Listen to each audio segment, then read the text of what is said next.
Welcome to another conversation of Joe Reagan's conversation. Joe, I'm kind of down in the dumps.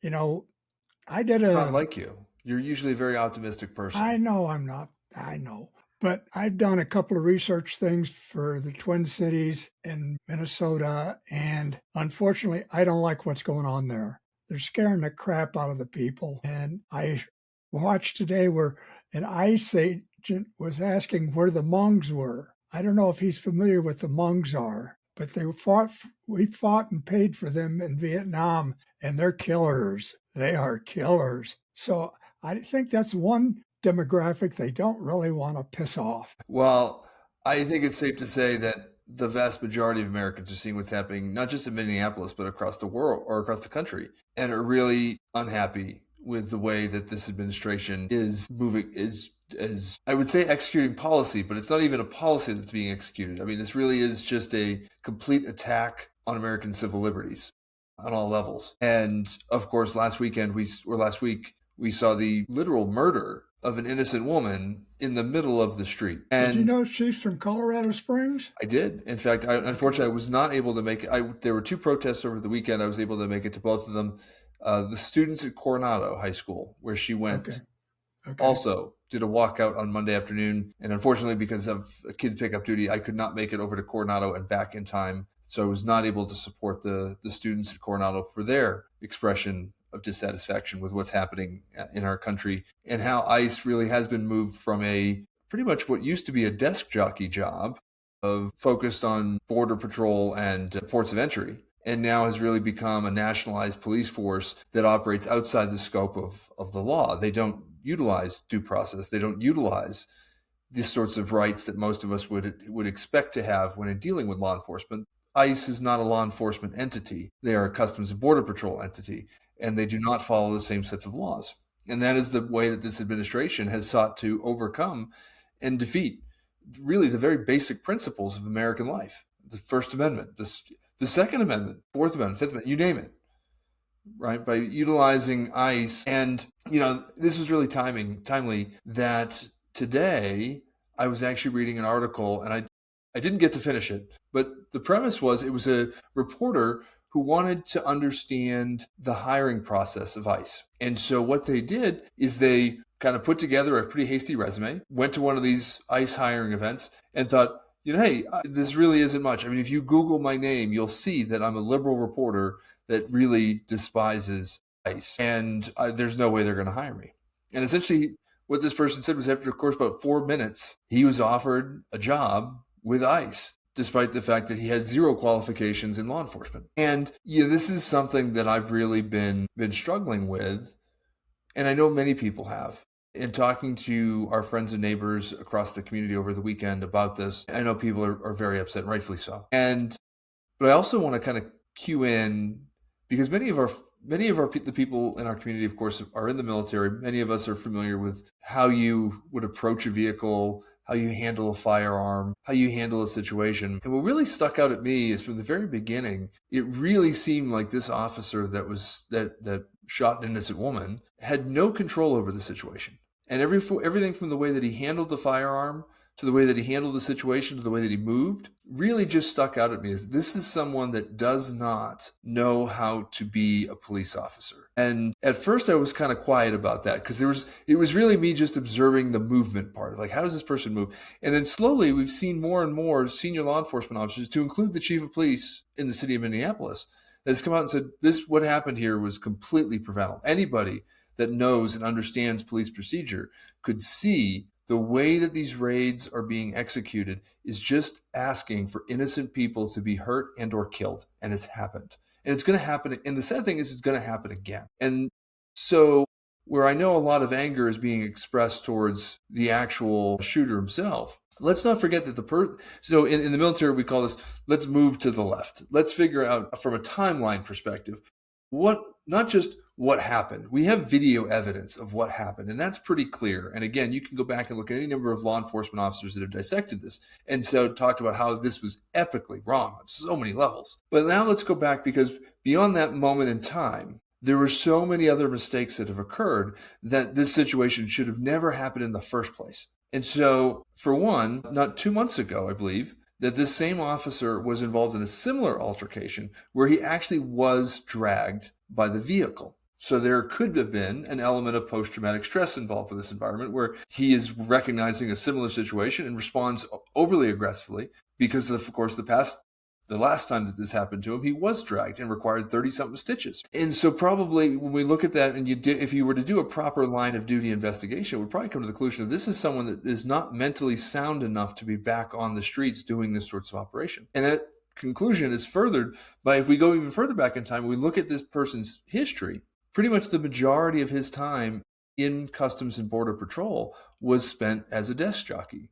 This is a paper pusher who has never been out of the streets and only recently was selected to be part of one of these tactical units. But he didn't have the necessary qualifications. This is not a street officer. This is a desk jockey. Many people talk about the fact that, well, he was in the Army. Well, but he was a comms clerk. And so again, this is someone that has never in his professional career had tactical experience. And I don't say that to take away from, so if there's people that were commo officers or commo people in the military, I'm not saying that to take away from you, but I am saying that you also would probably admit like, well, I never did those types of missions in the military. I fixed radios. And so this is where policy failures and the blatant incompetence of this administration has put these situations and allowed them to happen because of blatant incompetence. And that is, I think, what we should be alarmed about. And I've said before, right, my grandfather was a cop. And so I am definitely one of those people that in most situations will look at it and say, I do believe most police officers, most law enforcement officers want to do the right thing. And now is that time to start reminding them that, like in our military, sworn law enforcement officers do take an oath to serve and protect our community. Various different variations of this oath, but very similar to the military oath. The whole concept is you are with the law. You are not a police officer for a mayor or a governor or a Homeland Security secretary. You are a law enforcement officer sworn to uphold and protect the law for all of us. And when those things aren't happening, we need law enforcement officers like the chief of police of Minneapolis to come out and say what's happening is not a violation and it is hurting the ability of our law enforcement officers to keep our communities straight. It is eroding trust between our communities and our law enforcement. And as I've said numerous times, what that means is now these folks are less likely to report these violent crimes. And so because of this administration's incompetence, we're putting police officers at risk, we're putting our community at risk, and we're empowering criminals because there is no accountability anymore. This administration doesn't want accountability. They want violence. They want you to feel unsafe because that's going to allow them to do exactly what they want to do, which is continue to erode their rights. This is the administration that said the due process clause is inconvenient. Inconvenient. The Constitution, inconvenient to Donald Trump. And as many people know, I tend not to be an alarmist. I tend to be very analytical and thoughtful about this, but I'm sorry, when you look at it and say that our founding document, the Constitution, something that Republicans have come back and said that we are textualists, we have no right to interpret the Constitution. It should be word for word. Well, I'm sorry, those words in the Constitution lay out exactly what is happening today. And this is exactly what this country, that is the antithesis of what the Constitution stands for. And it is. This is an un-American administration. Well, I was watching Minnesota Senator Klobuchar tonight, and she said there's 3,000 ICE agents in Minneapolis, and that is more than the uniformed police officers throughout the city and the county. Yep. Oops. I mean, hold it. Yeah, people are not going to go to the police with anything. And of course, the police feel they have their hands tied regarding these ICE people, which from what I understand, the ICE people are only supposed to be doing immigration issues. They're not supposed to be harassing citizens, breaking their windows of their cars, dragging them out of the cars, throwing them on the ground. That is not in their charter. Their charter is to do immigration. Yep. And I would caution people, right? In its current capacity, this is not an immigration enforcement. This is immigration enforcement officers. This is a secret police. But what we have to be careful of, right? This cannot be another defund the police moment. And we have to recognize the fact that it is important to maintain border security. It is important to have qualified law enforcement officers that are able to execute the laws of the United States and enforce the laws of the United States with compassion and dignity. And that is not what is happening today. And so I would, again, in our messaging, be specific. What is happening today is wrong and unconstitutional. But let's not get baited into that same trap that we did with the defund the police, where now people are going to come back at us and, well, you don't believe in the law? No. ICE in its current capacity is operating outside of the scope of the law. And that is what we were angry about. But have you heard Congress trying to do anything about that? I understand they've got a funding bill comes up that keeps the country open after January 31st, and they're putting amendments in there to say, okay, I think we better cut these guys off at the pockets a little bit. Yeah. And there's a couple of interesting things that go along, because there's a growing amount of Republican support to get behind these sorts of initiatives. And that actually would be promising to hopefully, I would really like to avoid, I think all of us would like to avoid another government shutdown. I really believe that that's where everyone's trying to avoid. And I do think that there's enough Republican votes that Democrats could be able to get quite a bit of concessions on this. And I would hope that that's exactly where they're going. And I think that Democratic leadership needs to be very, very vocal about this. In fact, just before we hopped on this, I was speaking to a couple of voters, and folks all said the same thing. They're like, we're not hearing anything from Democratic leadership, and we want to be hearing from Democratic leaders. We want to hear the alternative. We want people to be getting out there and saying what we're all seeing with our eyes, and hear that from leaders. And it's not happening in Washington. So I do not feel optimistic, as always, is what's happening in Washington. But I do hope that the Democratic leaders in Washington and those that support them and all the consulting class pulls it together and recognizes the fact that even as a minority party, there is enough support here to push through legislation. Well, Seth Moulton, I think he's out of Connecticut. He's got Massachusetts. Connecticut's close enough, okay? But I understand he's got legislation trying to wind its way through. Frost out of Florida is initiating legislation too. So, I mean, there's a ball going, but I don't see Hakeem Jeffries in the mix there. And of course, Schumer, it's like, who? So I think it's going to be the younger people in Congress that are going to push this thing through. And I think at the same time, they're going to push Hakeem and Schumer out of the way. I think they're just going to move them off to the side. And looking forward, right? We're at this place where it is easy to get stuck in this darkness, but it is really in the darkness where seeing the true leaders start to emerge. Yeah. And we're seeing the people that are going to be that are politicians that never had a spine. And we're seeing real leaders emerge that are willing to come up and stand, say what they were for, and work regardless of party affiliation to get stuff done. And that a year from now are going to be the people that are going to bring us out of this mess, because it has created an opportunity, like a wildfire, a devastatingly destructive tragedy this past year has been, and the next year probably isn't going to be much better. Yeah. We can't afford to elect spineless again. I mean, plain and simple. I mean, we've had spineless congressmen here in Colorado's 5th for 18 years with Lamborn, and we've got this first year with Crank, and he's not doing anything for us. I mean, you would think that he would say, I'm going to grab the bull by the horns and be for my constituents instead of supporting the Republican agenda back in D.C. Yep. And I want to give some credit to Mayor Yemi, who just this evening released a statement.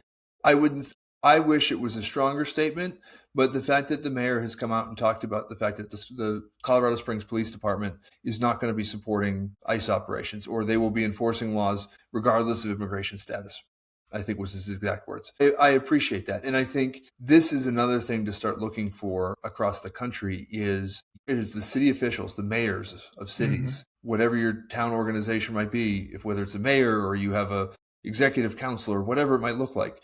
These are the people that are going to start seeing this pressure firsthand, because that's at that level of government. Those are the people we expect to be responsive to. I appreciate the fact that our mayor is an immigrant and views this from a standpoint of someone that has come to this country as an immigrant and seen the rise and what that means for us. And I appreciate the fact that the mayor mayor of Minneapolis, the police chief of Minneapolis, and so many other cities are coming out and saying, we're not doing this, and pushing back and saying, no, it is our responsibility as mayors to stand up and do what is right to defend the rights of all people. And we will make sure that that happens. And I do think that that's, as we see that pressure grow, that will bleed up into, we see governors and attorneys generals that are also taking this to courts and pushing back and doing whatever we can to fill those little holes to keep water from flooding in until we can get more folks into Washington that are actually willing to stand up and reclaim the power that this Congress and so many other Republican Congresses and Democratic Congresses too have ceded over to the president because it was convenient for them at the time. And I think that we have to have that honest conversation. And like I said, so many of these rules, so many of these laws, these timelines are based off of things that existed before we had access to the things that we had, right? Well, the president needs to be able to respond for 30 days because if in an emergency, when we wrote that, it could take 30 days for someone to get back to Washington, D.C. Well, now we can convene virtually. We can convene Congress on pretty much an instantaneous basis. And so we don't need 30 days. We need hours. And I don't think we had a chance. Did we talk about the Venezuela thing? You mean Standard Oil saying, I don't think we're going to go back in there because the oil is crap. I can't remember if we talked about that one or not, but it's another place to reiterate the fact that this administration did not inform Congress about a very sensitive military operation. And to look at precedent, the closest precedent that we would have would be the Bin Laden raid in 2012. And that was a highly classified, very sensitive information. And all of Congress wasn't briefed on it. But the Gang of Eight, the leadership from both sides of the House, both parties, were in the loop the entire time that mission was being planned. And so the executive branch did provide Congress with the opportunity for that oversight. While it was a small group of leadership, it empowered them to, behind the scenes, make those decisions while maintaining operational security. And of course, the fact that this administration of all of them would even claim to talk about, we're very serious about operational security. Yeah. Yes. Pete put it up on Signal. Yeah, no, it's like my Signal app tells me that you are very serious about operational security. And that's what you care about. Oh, we had an incident happen at the city council chambers today. They were doing a Martin Luther King proclamation. They did the proclamation for it. Proclamation, that's the word. And several local pastors stood up, and it turned into a let's take on ICE. Yep, and rightfully so. And Dave Donaldson got upset and made a speech that he was highly offended by the speeches of the pastors, that he said, I will not participate in the photo op, and got up and walked out. And I went online to Nextdoor, and I was surprised at how many people supported him and his position on ICE. I know I had the same expression, just, you got to be kidding me. And one woman wrote in that... I assume these were all Christians. Probably, you can assume so, but... the young lady that was killed last week, one of the women wrote in to Nextdoor that she deserved it. And I'm saying, hold it. And she said that the woman deserved it and everything else. And I looked up this woman's last name, and she was Swedish and German, which tells me, lady, you were an immigrant. You're next. You're next. And this other woman who had a German name was standing up and supporting ICE, and I'm saying, well, that fits. So I don't know. So, right, let's have that real conversation, though, right? What are these people seeing, and what are they feeling? I'll use a personal example that I had, because I had an interaction. This was weeks ago, and this was in regards to the Afghan immigrants. And I can't remember how the conversation came up, but it was at a community luncheon, and we were talking, and it was somebody asked me my thoughts. This was right after the shooting in Washington, D.C. That's what it was. And I responded, I said, listen, I've met with Afghan immigrants. I helped my interpreters gain their U.S. citizenship through this process. And these are scared people. If you send any of these folks back to Afghanistan, they're going to be murdered, probably on the tarmac. Yeah. And this woman was like, well, if there was another 9/11, then you would just blame him anyways. And I'm like, no, you have to understand. And this is it, right? Too often we find ourselves in these bubbles of allowing fear to manipulate us, right?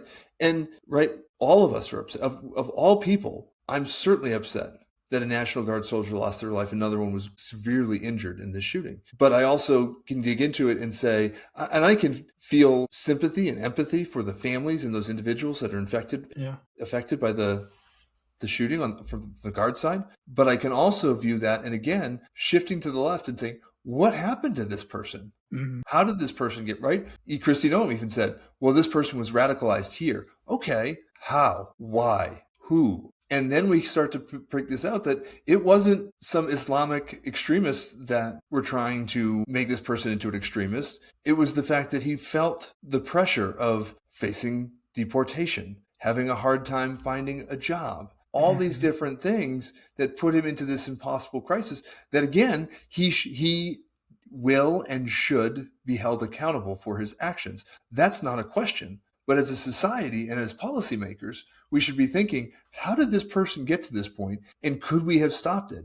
And again, the answer is yes, we could have prevented that. We could have prevented the death of a National Guard troop if we had competent leaders in Washington, and we don't. Yeah, right. And so, whereas you look at this and say the individual needs to have responsibility for their actions, we also need policymakers to take responsibility for their actions, their inactions, and their incompetence. And this administration does none of that. And it never has. And those people that follow it also need to be willing to take accountability for their own actions and inactions.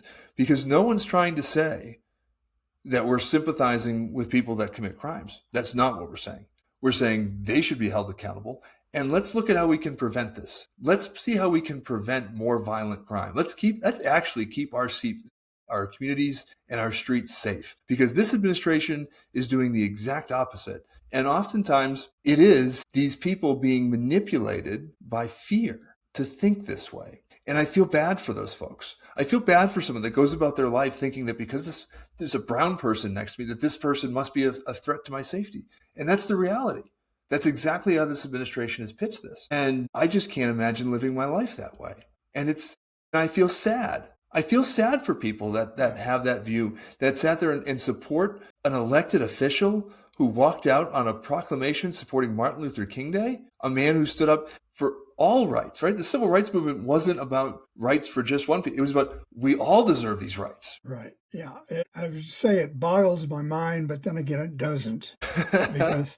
because I know the individual involved, and it doesn't surprise me, but it did surprise me that he took it to that extreme. Getting back to Minneapolis, listening to Senator Klobuchar, that she says we have to keep a lid on the citizens. We have to tell them to keep quiet, protest peacefully, don't get rambunctious, don't do anything that'll push ICE over the edge or that will push somebody else over the edge, because that's exactly what Trump wants. He's packing the troops into Minneapolis, hoping the whole town blows up. And then he can go ahead and, the posse comitatus, activate the army to suppress the rebellion. Yep. That's what he's looking for. Yep. I just hope we can keep the lid on until past November. And then that way the election will be over with and everything like that. And let's bring these two themes together. The whole idea behind the civil rights movement, the whole idea behind Martin Luther King's movement was about peaceful protest. Yeah. And exactly that, of saying, no, we will show the violence and who are the violent aggressors in this situation by being the ones that show restraint. We will be there. We will use our voices, but we will not be violent. Right. And I will say that I think that what I saw over the weekend was just that, showing that people, even to some extent of, as you're marching from Acacia Park down to the courthouse, stopping to allow traffic to pass, because you see us, but you should still be able to make the green light, because we all know how frustrating it is driving downtown and hitting all the red lights. Right. And that's just it. Right. And here's the thing. Right. And this is the other one I really struggle with. And I see that we're hitting the 30-minute mark. So much of this has been pitched at us of being, well, it's the Democrats versus the Republicans, the left versus the right. No. And and here's the Minneapolis thing, right? And I haven't been able to refine this. So I don't know whether it's true or not, again, is irrelevant, because I think the optics of the way the story was pitched makes sense, which was the shooter didn't live far from the victim. They were neighbors.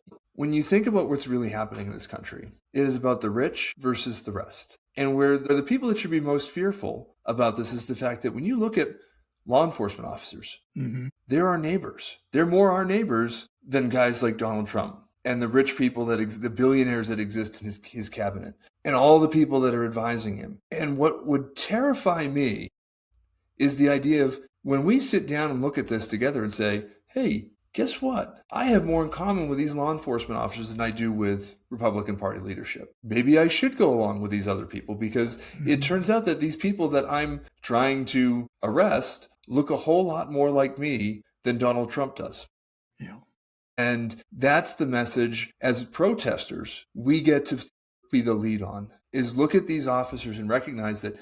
And there's some great books on this. By the way, I'm reading this book, Ordinary Men, is an amazing book. It is graphic. It is hard to read. But it is the story of a reserve police battalion in Poland in the 1940s. Okay.